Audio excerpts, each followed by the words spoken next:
After these things, the word of Yahweh came unto Abram in a vision, saying, Fear not, Abram, I am thy shield, and thy exceeding great reward.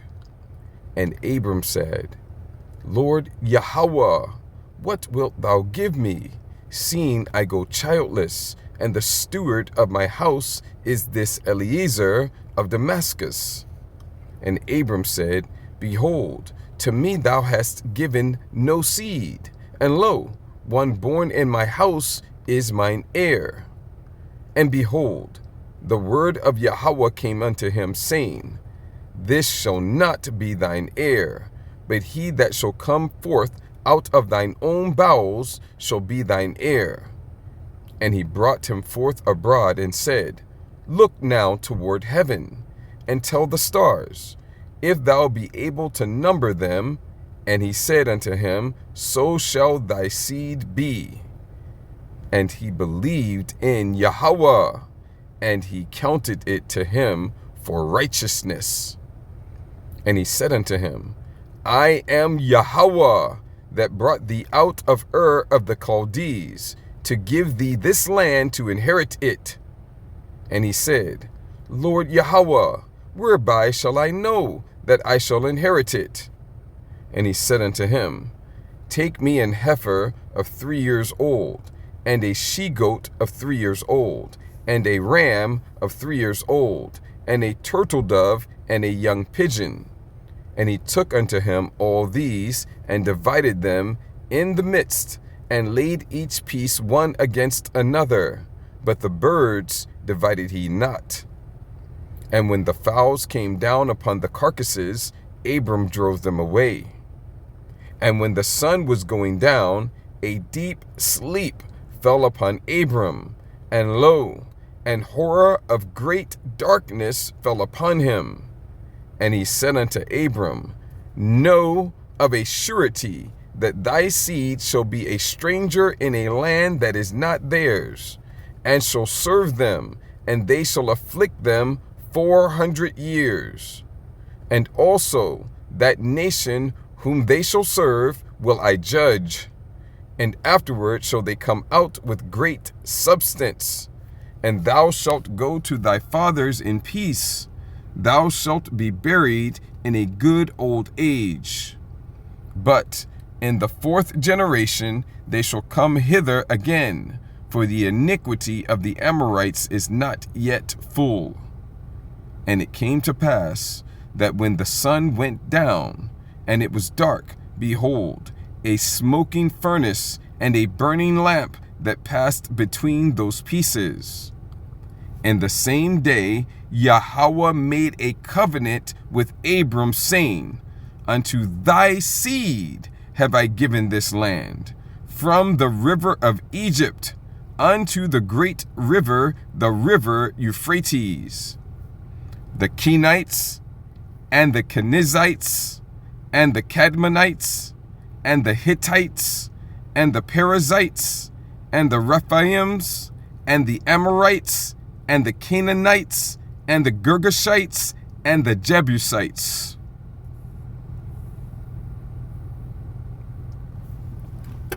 Barakatha Yahweh, Barakatha Yahweh Shai, Barakatha Yahweh, Barakatha Yahweh Shai, Barakatha Yahweh, Barakatha Yahweh Shai, Barakatha Yahweh, Bahashim Yahweh Shai, Barakah HaKodash, Kol Thapa Arath, Hawad Wahaloyim, Rawatham Ya'la, Allahayanawa, Yahweh, Bahashim Yahweh Shai, Barakah HaKodash.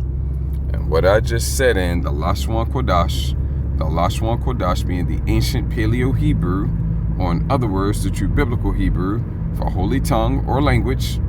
And what I just said is, all glory, honor, and praises abundantly and continuously to our power, Yahweh, the true name of our Heavenly Father, who the world ignorantly and incorrectly calls God, in the name of His only begotten Son, our Savior, our Messiah, our Deliverer, Yahawashi HaMashiach, who the world ignorantly and incorrectly calls Jesus Christ, and, or in other words, through the Holy Spirit. Double honors to the apostles and elders of Great Millstone. Much peace, love, and respect to the brothers teaching and pushing this truth out the four corners of the earth, to the hopeful elect, the 144,000 and the 1/3, as well as the rest of the elect scattered abroad amongst the heathen nations to the four corners of the earth, east, north, south, and west. To you I say Shalom. This is your brother Ra'ib Tazadakwa coming back at you again, all through the spirit and power of Yahweh Bahashim Yahushai, with another lesson.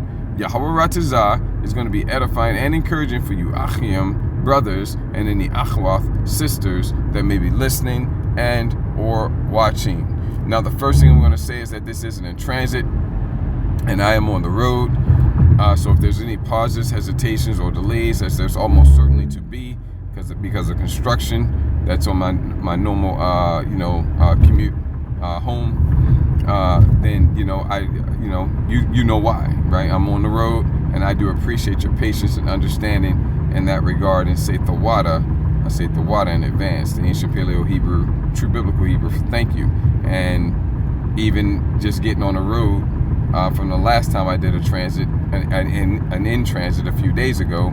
There's new construction just right as soon as I get on the highway.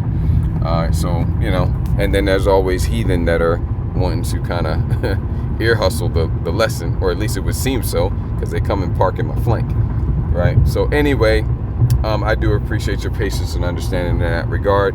Tonight, this is part 84 in an ongoing lesson series. You see part 83 at the top of the screen. We're going to be continuing on with the same precept passage that we're in, which is in Hebrews 8, and the opening precept passage in Genesis, the 15th chapter, is a precept passage for that Hebrews 8. So we're going to get back into the Hebrews 8, and then we're going to go to the Genesis 15 and also Genesis 17 to make the point. And that's, we'll see how far we get tonight, right? We'll see how far we get. We're in Hebrews 8, but we're in Hebrews 8 as a precept passage for Ezekiel 36, which Ezekiel 36, we're finishing the balance of that chapter. Okay, we had much earlier, I don't know, maybe 20 or 30 parts earlier, we got verses, might have even been more than that. We got verses 1 through 15 in Ezekiel 36. Then we got that as a precept passage while we were breaking down Ezekiel 38. And then we went back and finished Ezekiel 38 and got other precept passages as well. But then we rolled into Ezekiel 39, breaking down that whole chapter, and we're in verse 24, which that has sent us over to get the rest of Ezekiel 36, starting at verse 16 rather, and then going down to the end of the chapter. And we're in verses 25, 26, and 27 right now. We're going to go down until the chapter is complete. And you know how like somebody's on the road and they got one headlight out, so you can't tell how far away they are. And so I got somebody back behind me with a super bright single headlight, and I just want to deal with them and get rid of them. I think I see like a running some type of a parking light. So let me just deal with this heathen right here with this singular light that's super bright. All right, bear with me, Baba Kusha. They're passing now. All right, and so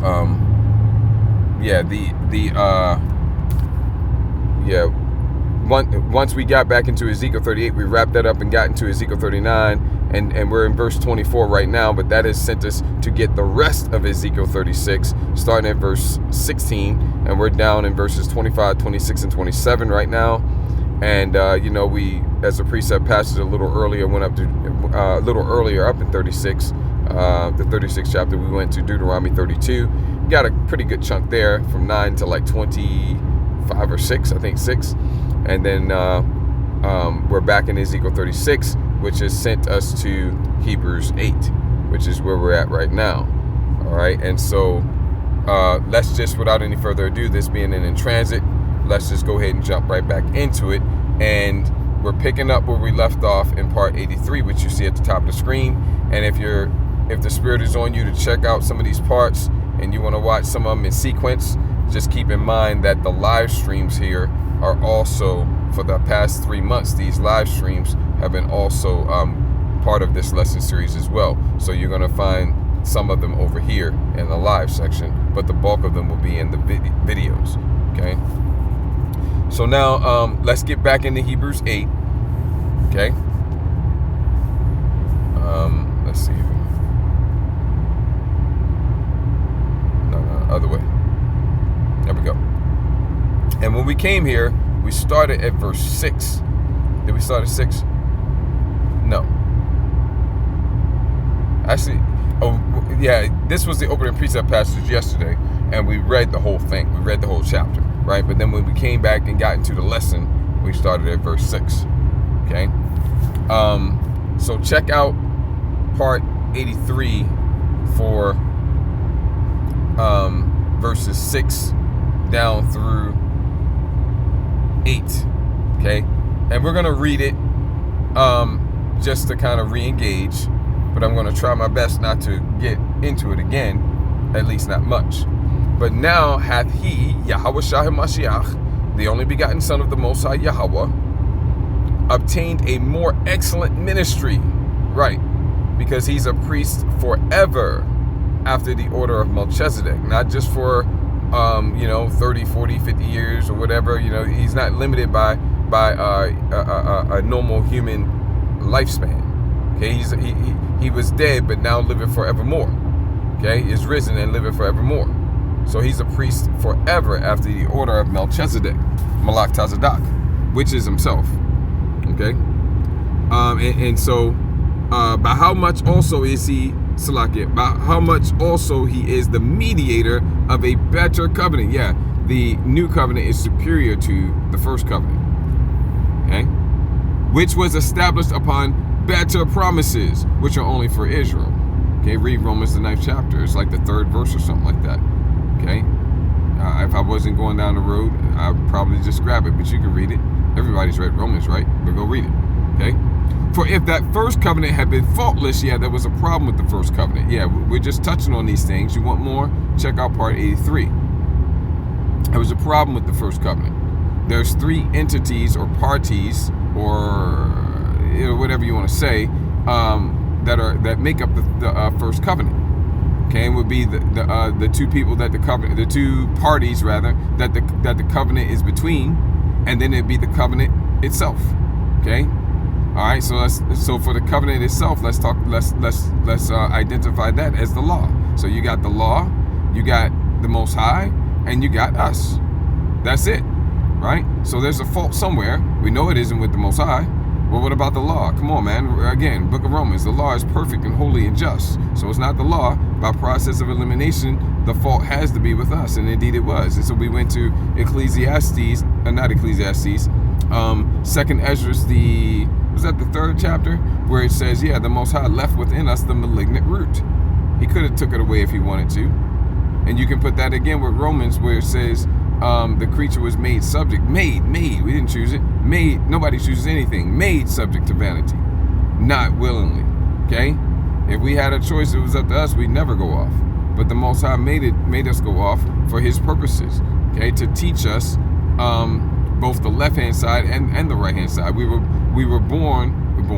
made or created with the knowledge of the right-hand side. And this is the method or the way which our Father Yahweh has determined to teach us the left-hand side. Okay, so we were made. This is really one big training program, training simulation for us. I say simulation, it doesn't mean it's reality. It just means that it is reality, but it just means that that's the whole point of this, to teach us what our Father Yahweh wants us to know, to teach us what we need to know. Okay, so that we can be the righteous rulers on earth in the kingdom of heaven that we're created to be. And this is how he decided to do it. So this was his plan all along. Okay, and that's the reason why when we get to Genesis, or we already read it, right? Our Father Yahweh already told Abram at the time, he hadn't changed his name yet. That's in chapter 17. He told him, point blank period, that he's going to bless him and his seed and give that land to his seed. And you notice that when we read what we read in Genesis 15, we're going to go look at it again. There was no conditions on us keeping our end of the bargain. He just told them, I'm going to do it. Okay? There was nothing in there about if. There was not even anything in there about us doing anything. He says, I'm just going to do it. Okay? So so this is our Father Yahweh's plan all along. That was the plan, always to be 2 covenants. And you can get that in Jeremiah, which we're going to get, because the Apostle Paul here is paraphrasing or quoting Jeremiah, the 31st chapter. This was the plan all along, to create us with the malignant root. Okay, Adam goes off. Okay, and then ultimately we fall. He establishes a covenant with us. We fall, but he still establishes a covenant with us. We fail at keeping it because we just can't do it. It's impossible for us to do it in this mortal, sinful, corruptible flesh. And so ultimately he does away with that covenant, chastises us for a period of time, and then he calls us back, and only the elect, the very small remnant of the nation of Israel, is going to hearken unto that. But that's all through the finished work, the shed blood, the death, the burial, and the resurrection of Yahushua Mashiach, the only begotten Son, who taketh away the sins of the world. Behold, the Lamb of the Most High Yahweh that taketh away the sins of the world. And he provides a way for the elect to get back. It's really truly for all of the nation, but only the elect are going to do it. And so the elect return, and the elect get forgiveness and get to enter into the new covenant, which is it's a better covenant upon better promises. And then in the kingdom of heaven, through the loins of the elect, the righteous, the righteous men of the Lord, the elect, okay, through Yahushua and his governing, ruling body, so to speak, the 144,000, Revelation 14, starting at verse 1, I saw upon Mount Zion the lamb, Yahushua, the lamb is capitalized, Yahushua, and with him 144,000. So through those men, also you can bring in the friends of the prophets as well to get a prophet's reward. Through those men who are going to have many, many wives, each of them, okay, the rest of the nation will make it by being born into the kingdom through their loins. So ultimately, this brings in Romans the 11th chapter. There's a lot of Romans tonight. This brings in Romans the 11th chapter because ultimately, like it says in verse 26, for out of Zion shall come forth the deliverer, and that's literally what his name means. His name, if Yahweh was here today and you was to say his name in the English, you would say, hey, he delivers. Hey, he delivers. Come over here. We want to talk to you. That's his name. He delivers. In the Hebrew, the ancient Paleo Hebrew, which is the only way you can call his name, it is Yahushua. Yah is he, Yahushua is delivers. Or you could say as a synonym, saves. Hey, he saves. Come here. Would you mind coming over here for a second, please? Because he's a Messiah, right? Ask him, beg him, basically, right? So he's the, he's the one that allows us to do that. And so, getting back to that Romans 11:26, I got a little distracted there. I got a tractor trailer behind me and somebody on my flank, and somebody tailgate me, even though I'm going 75. So let me just lose these here, and so I can focus on the lesson. For out of Zion shall come forth the deliverer, who shall turn away ungodliness from Jacob. And when you read Romans the 11th chapter, you get that. Well, you got the precepts too, right? But you get the line upon line, which means you just read the whole chapter. I mean, you ain't even got to. I mean, come on, man. Pagan Christians have no excuse here. If you read the whole chapter, you do need to understand that. I mean, come on, you ain't got no excuse on that either, though. Okay, you got the good olive tree, or even pagan. I know this. Even pagan Christians understand that the good olive tree is Israelites. But then what do you got on the flip side? The wild, isn't it a fig tree? No. It's a fir tree. Nope. What is it, cedar tree? No. So it's a wild what type of tree? Olive tree. So both of the trees are olives, right? Yeah, one's good and one's wild, but they're both what? Olive trees. And this heathen was tailgating me in the fast lane when all he's going to do is take the next exit. They're goofballs, man, goofballs. Anyway, but showing you what? Whether it's good versus wild or not, they're still olives. So what's it telling you? it's the same people, the same nation. No nation outside of Israel is ever likened unto an olive tree. Only Israelites are likened unto an olive tree. So what does it mean when you bring in good versus wild? Good is those that are still in the land, keeping the laws, commandments, and statutes for the most part, observing our customs and holding to our customs and whatnot. The wild are the ones that are living amongst the nations as heathen, living amongst the natural-born Gentiles as Gentiles, and therefore being called heathen and Gentiles, although they're Israelites by lineage, by heritage, by bloodline, by birth. Therefore, that's why they're being referred to as wild. And this sentiment is expressed by the very clearly in the book of Jeremiah, when I think that's the fifth chapter, where he says, I've done everything for you. How have you now turned out to be a degenerate vine, a degenerate plant of a strange vine? Yeah, because another word for heathen and foreigners is heathen and Gentiles is strangers and foreigners. Okay, I believe the word there is it Nakar or something like that. I'm not going to get it right now. Okay, but these are Israelites because we're likened unto vines planted in vineyards, and we're likened unto olive trees. Okay, no heathen nation is likened unto an olive tree, and even if it was, you still have a problem, because right here, how you gonna have here clearly in Romans 11, clearly the olive tree. Even the pagan Christians know that the good olive tree is Israelites. So then, if you have another olive tree, then that must be bad Israelites. It's the only thing that makes sense, especially when you bring in the fact that no other nation is likened unto olive tree in the scriptures. It's only us. You're stupid for thinking that's talking about natural-born heathen. For real though. All right. So getting back to that Romans 11 and 26. For out of Zion shall come forth a deliverer who shall turn away ungodliness from Jacob. Point blank, period. The ones that are and then you also have the context up above in Romans 11 of the Israelites that believe and the Israelites that don't believe, of the Israelites that are asleep and the Israelites that are awake. Well, besides the Israelites that believe and don't believe, what other Israelites are there? Is there another group? It's the ones that kind of, sort of, somewhat believe. Well, kind of, sort of, somewhat believing is not believing.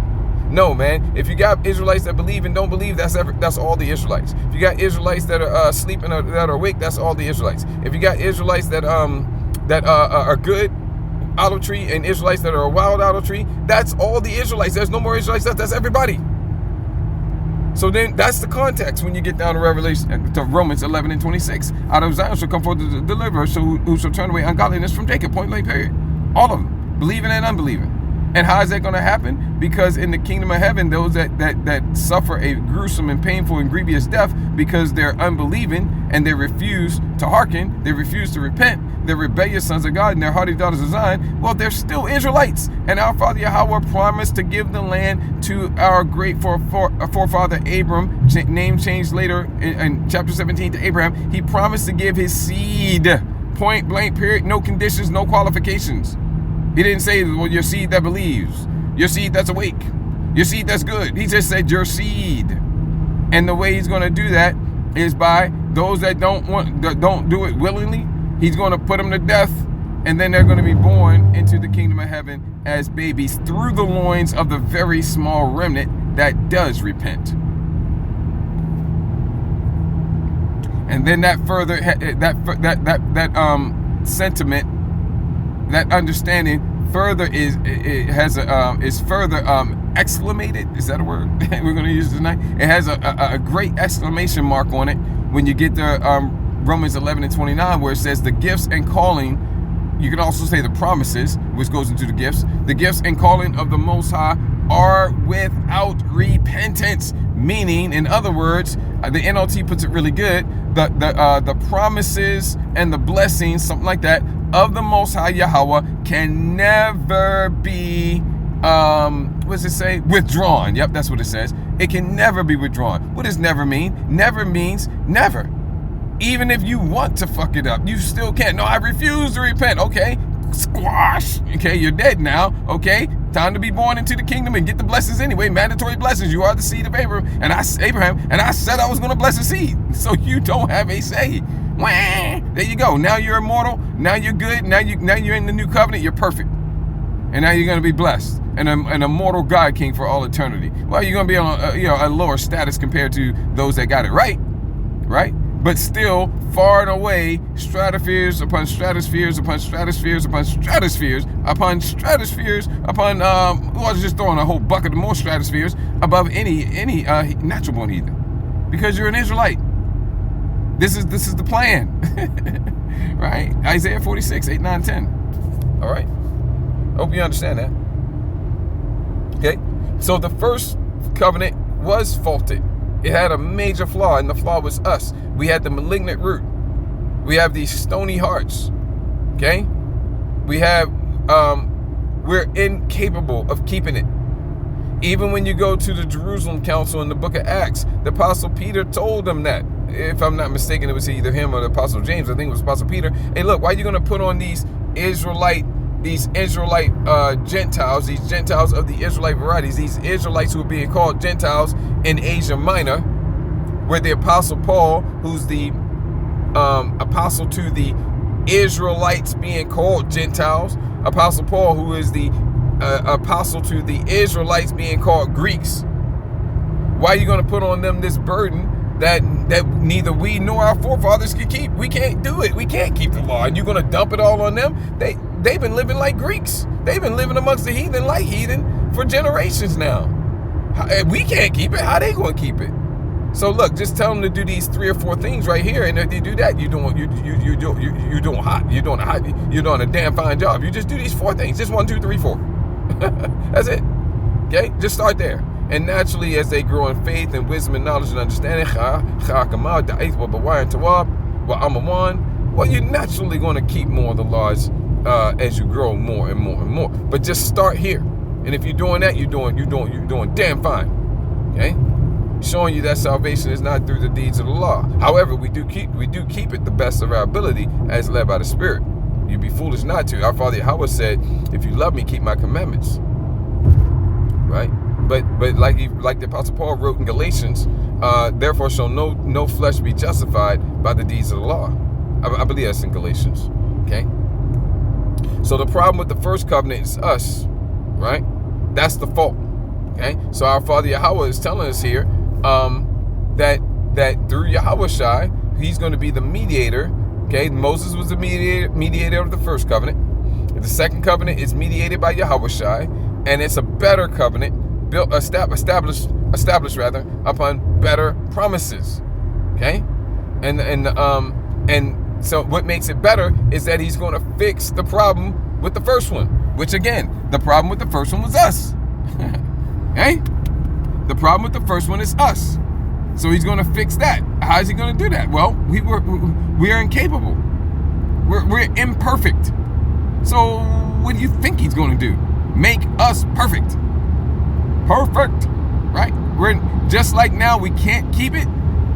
In the new covenant, the better covenant, we're going to not be able to fuck it up at all, ever. Okay? What do you think this means? For if that first, I said I was going to try not to get back into it, but like I said, I'm going to try, right? Subject to the Spirit, right? Spirit's making get into it again. For if that first covenant had been faultless, okay, which it wasn't, then should no place have been sought for the second. So there is. Okay, if nothing was wrong with the first, then, well, we're going to ride with that. But something was wrong with the first, so now we need a second. And this was the plan of our Father Yahweh all along. Nothing surprises Him. For finding fault with them, He saith, Behold, the days come, saith Ha'adawan, when I will make a new covenant, okay, with the house of Israel, which is not yet in effect. And you want to check out, I think, what part was that we got into that? I think it was part 82. Yeah, the live stream. We got into that. Okay? We're between the two covenants right now. And the curses of the first covenant, which were put upon us because we broke it, the curses of the first covenant extend beyond the covenant itself. Yeah, the covenant's over, but the curses don't stop. The punishment or the consequences of not keeping the covenant continue until our Father Yahweh says that's enough. And when's he going to say that's enough? When he sends back the Redeemer, who's going to redeem us from who's going to redeem us out from under the curse, which is Yahweh Shai. Okay, this is simple. All right, so for finding fault, verse 8 again, with them he saith, behold, the days come, saith Adonai, when I will make a new covenant with the house of Israel. And, oh, good, because I was hoping he wouldn't stop there. And with the house of Judah. And, yep, because I need there to be some more, because I'm trying to get salvation for all mankind. Red, brown, yellow, black, and white. Aren't they all precious in his sight? No. Bugs Bunny again. Got to go to Bugs Bunny. No. Okay? It's not there, man. And you say, well, I mean, what are you going to say? It's nowhere in here. It's nowhere in here. And this is written by the Apostle Paul. Okay? Who you say is which he was, but you just don't understand that the Gentiles that he was the apostle to, they're Israelites. There's two groups of Gentiles, man. One of the groups is Israelites. Okay? It's the mystery of the Gentiles. Get with the program. All right? Okay? So, it's not here. And if it's changed now, then why is the Apostle Paul mentioning it? hey, Apostle Paul, I ask a question. Why are you mentioning that? Because that's not the case no more. No, it still is the case. Of course it's the case. Nothing changed. Ain't nothing changed. It's all one book. Our Father Yahweh doesn't change. Again, Matthew 3:16, James 1:17. I said Matthew. I meant Malachi 3:16. James 1:17, and other precepts as well. He don't change. Nothing's changed. It's all one book. Okay? It's all one book. Nothing's changed. That's why he's mentioning it. Because it's the same case right now. Okay? And if he was going to mention it, but something had changed, then he would say, okay, well, this is what it was, but now we got to add the natural born Gentiles, though. Okay? Well, where's that? That's not here. You can keep. We're going to read to the end of the chapter. We already did in part 83. Nowhere in here does it say, okay, but that's how it started. But now, since we got to have a second one, we're going to go ahead and add in the. No, it's not here. Well, it might be in the next chapter. Go ahead and read the next chapter and tell me if you find it. I'll wait. No, man, it's nowhere in Hebrews. I mean, what's the name of the book? Hebrews. Okay, as in Hebrew Israelites. Okay, it's nowhere in here at all. Okay? Verse 9. Not according. Let's keep 8 on there so you can keep looking at that. Okay? House of Israel. House of Judah. And nothing, no one else. Nobody else. That's all. Period. Oh, colon. Okay? Not according to the covenant that I made with their fathers. Yeah, Abraham, Isaac, and Jacob. So we're going to go look at that covenant. Okay? And we're going to find some interesting things there that our Father Yahweh, in Genesis, we already read it, he made a covenant with Abraham, and his name was still Abram at the time, and he wasn't even circumcised. And when he made the covenant, there was nothing about us doing anything. It was all the Father. It was all Yahweh. I will do this. Point blank, period, end of discussion. I'm not even going to mention y'all. Matter of fact, I'm going to put you to sleep, Abram. Right? So he said he's going to do it. He's going to do it. Point blank, period. It don't matter. Us fucking it up was the plan. We could not fuck it up. It's impossible. It was going to go that way. And it was going to ultimately get here, which is at the point of our deliverance and salvation and the implementation or the institution of the second covenant upon the return of Yahweh Shai Mashiach and us being beamed up in the chariots. Okay, Matthew 24, 29, 30, and 31. Not according to the covenant that I made with their fathers in the day when I took them by the hand to lead them out of the land of Egypt. Yeah, not like that. He's going to make a better covenant with better promises. Because they continued not in my covenant. Yeah, we were faithless in that one. And I regarded them not, saith Ha'adawan. Right.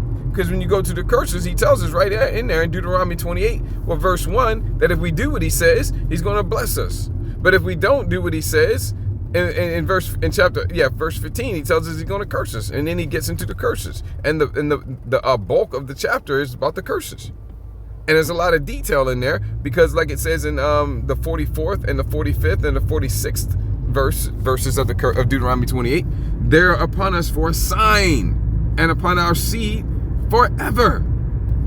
In other words, until they're taken off, not for all eternity. That word that you get in the Hebrew doesn't mean all eternity all the time. Okay? It means for a long period of time, or a certain set duration that will not be shortened or interrupted. That's what it means. Okay? And the curses are on us until Yahweh comes back and redeems us out from under the curse. Okay? That's how long the curses are on us for. Okay? Which is stated as being forever in the English, but it's not forever, or it's not forever in an absolute eternal sense. It's forever. In other words, it's going to last every bit as long as the Father has determined, which is a long time. This curse has been on us a long time. And bear with me, I got some flashing lights I'm about to pass. All right. Appreciate your patience there. Okay, don't want to give Esau no reason for any extracurricular activities. All right, and let me see here. So yeah, and so let's go take a look at the covenants a little bit. We pretty much already through the Spirit talked about it, but let's go back over there again anyway. So we go to Genesis 15, and we can just get straight to the point on here. Okay. That 18th verse right there, okay? In the same day, Yahweh made a covenant with Abram. So he made the covenant with our grateful father Abram, or I should say Abraham, before his name was even changed, before he was even circumcised. And there's nothing in here about us doing anything. I read it. I read the whole chapter, right? There's nothing. Okay, I'll make this covenant. Only if you do this, and only if they do that, then I'll give them the land. But if they don't, they ain't getting it. It's not in here, man. Our Father Yahweh said he's going to do it. He's going to do it. That's the reason why, like over in Ezekiel 36 is one of the places we see this. He says, I do not this for thy sake, O house of Israel. I do this for my great name's sake. Because he said he's going to do something. And if he doesn't do what he said he's going to do, that would discredit his name. That would dishonor his name. And he's never going to do that. So he's going to do it for his great name's sake. Not for us. Because we don't deserve it at all. Matter of fact, we deserve much worse than we're getting. And what we're getting is pretty bad. Okay, but we deserve much worse than we're getting. See? So he said he's going to do this. And therefore he's doing it. He's doing it right now. In the same day, okay, Yahweh made a covenant with Abram, saying unto thy seed have I given this land. It's already done. I've given it to him. Notice the past tense. Okay? From the river of Egypt unto the great river Euphrates, which is the Nile River, unto the great river Euphrates, the great river, the river Euphrates. So that it's a lot more than those Israelis, the Amalek, the Edomites over there in our land. It's a lot more than they currently have. That's the reason why they're pushing this Greater Israel project. They know about this verse, and they're trying to say, well, look, we really need to be having all this, okay? And they ain't going to get it, okay? No, number one, it's not their land, okay? That's why we went to Ezekiel 36. Much earlier in the lesson series, because we had to get in verses 2 and 5 about how Amalek, the lead tribe of Esau Edom, has appointed our Father Yahweh's land into their possession with the joy of all their hearts. And they're identified there as Idumea, which is the Greek way of saying Esau Edom, right? Which I don't know what that's doing in the book of Ezekiel. It should just say Adawam, which translates to the English Edom. But whatever, Idumea is the Greek way of saying Edom, but it's just, the Greek captivity hadn't happened yet. So, it's just, to me, that's just kind of interesting that they put Idumea there, okay? You read in the Apocrypha, in 1st and 2nd Maccabees, and the Greeks are identified as Idumea there as well, because they were the Greeks. They were the Greeks, that were ruling in the Greek Empire. Okay, and it makes sense that they were referred to as Idumeans there, because that was during the Greek Empire. Okay, but anyway, just a little side note. Okay, and then this is the land, and these are all the heathen that were occupying the land at that time, and our Father Yahweh ran through them. Okay, all right. So we go over to, before we wrap it up for tonight, we go over to Genesis 17, and we see over here that our Father Yahweh, he changes Abram's name to Abraham, and he institutes circumcision of the males, okay, including the males that are of the heathen that are in the household of Abram, okay, which is a foreshadowing of how, under our rulership in the kingdom of heaven, Isaiah the 2nd chapter verses 1, 2, and 3, Micah 4 verses 1, 2, 3, and 5. Oh, actually, you can keep going there. But under our rulership in the kingdom of heaven, we are going to teach the heathen to live righteously, to keep the laws, commandments, and statutes. We're going to teach the heathen the ways of our Father Yahweh, and they will keep the laws, commandments, and statutes in the kingdom of heaven. And that's a foreshadowing under our rulership. Okay, doesn't mean that they're in the covenant. It just means that they are in proper order, because they're not in the covenant. The covenant is only for Israel, but it does mean they're in proper order, and that's a requirement of our Father Yahweh. Okay, and he says, "And I will make my covenant between me and thee, and will multiply thee exceedingly." Okay, and Abram fell on his face, verse 3 there, and they had a discussion there. I'm going down the road, so I'm trying not to read too much of it. He changes his name to Abram, from Abram to Abraham. Abram, Abraham is exalted father. Abraham, I believe it is father of a multitude. Okay, and the many nations that are going to come forth from him are Israelites. Okay, because in the kingdom of heaven, every elect Israelite man is going to be his own nation. Was that Isaiah 60 verse 21? Each of the 12 tribes can be considered to be a nation. But you get into the kingdom of heaven, the 12,000 from each tribe, each individual man is going to be a strong, mighty nation in his own self. He's going to have so many wives and so many descendants. So these nations coming from Abraham is Israelites. Okay? Let me see it. Yeah. Okay, now the only difference over here, as opposed to chapter 15, is our Father Yahweh is talking about what he's going to do, right? And he's saying he's going to do it. There's no conditions on that. He's going to do it. Okay, he's going to do it. However, he does mention some things in here that we're supposed to do, but at no point is it to be confused or mistaken that the things that we're supposed to do have any bearing whatsoever on him doing what he said he's going to do. Yeah, we're supposed to do some things, but he said he's going to do something, and he's going to do it regardless. That's the reason why he already entered into a covenant with Abram over in chapter 15, before he changed his name, before he instituted circumcision. So you have to understand these things. And let me see here. And it's getting a little bit warmer, adjusting the temperature in here. He says, just another little quick point before I wrap up tonight.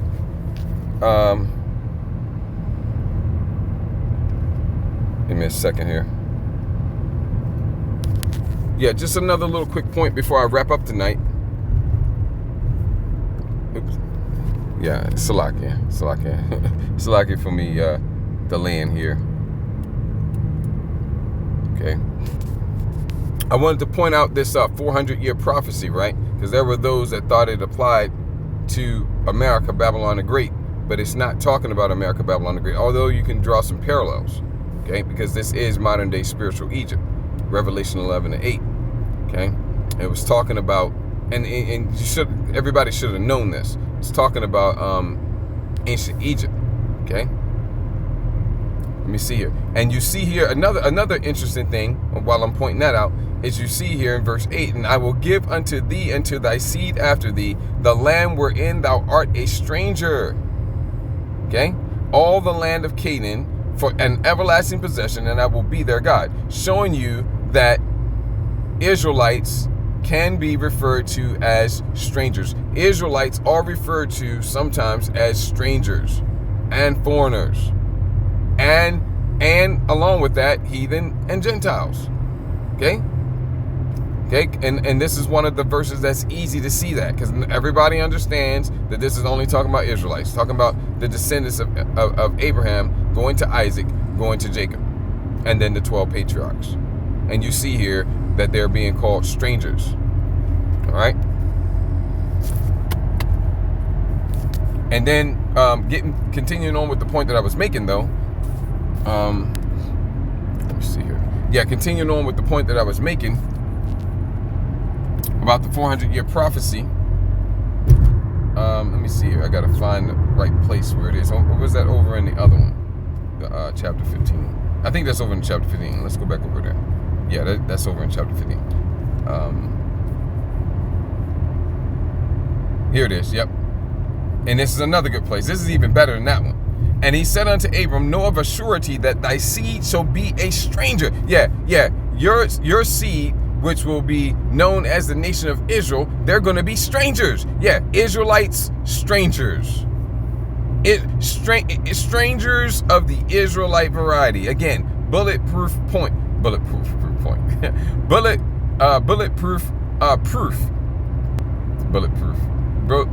proof, okay. That Israelites can be referred to in certain contexts and at certain times as strangers. Okay? You got to understand, same thing with foreigners, same thing with heathen, same thing with Gentiles. Okay? Two groups. All four of those terms are synonymous in this context, and you have two groups rather. All right? Natural born heathen, foreigners, strangers, and Gentiles, and actually strangers, foreigners, heathen, and Gentiles of the Israelite variety. Two groups. Clearly talking about Israelites, and they're being referred to as strangers here by our Father Yahweh, who the world, if you're a heathen, ignorantly and incorrectly called God. And when I say if you're a heathen, I mean if you're a natural born heathen, or if you're a heathen of the Israelite variety, whatever category of heathen you fall into. Okay, you refer to him as God. Okay, and shall serve them, and they shall afflict them 400 years. Okay, and also that nation whom they shall serve will I judge, and just that's what he did to Egypt. Yeah, he's going to judge modern day spiritual Egypt too, but it's in talking about that, and you know by continuing to read.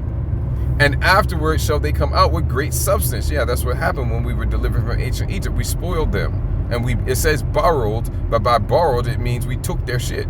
I mean, they wanted to give it to us, and we took it. It was a permanent borrowing. Okay, that word borrowing in the KJV is misleading. Okay, it was permanent. Right? Now we're not taking anything out of modern day spiritual Egypt. We're not taking anything out of America, Babylon the Great. We're getting beamed up into the chariots. We're going into the kingdom of heaven. We won't need any of this. This is all low level garbage, man. The best of what this world has to offer is low level garbage. We're getting the kingdom. So what do we need to take anything from here? Okay, so that's just proof, and everybody should have known this wasn't talking about America.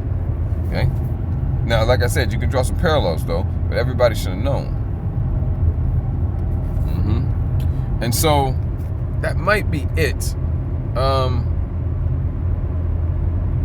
me see here. Yeah, I think that's it for tonight. Going back over to the Hebrews, if I can get back there. My back button's not helping me here. Goodness gracious. How many times am I going to hit back before it gets there? Alright, never mind. It just keeps going from one to one to the other.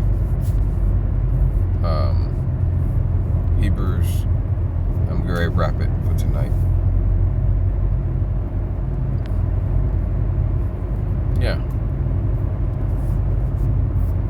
Yeah, so, yeah, we got down to that 9, and we're going to just pick back up there and continue on. We only got like 4 more verses and in this chapter, And then we'll be back in Ezekiel 36, working our way down to the end, and then back into Ezekiel 39, working our way down to the end of that, and then Euphrates, subject to the Spirit, we'll get all of Ezekiel 37.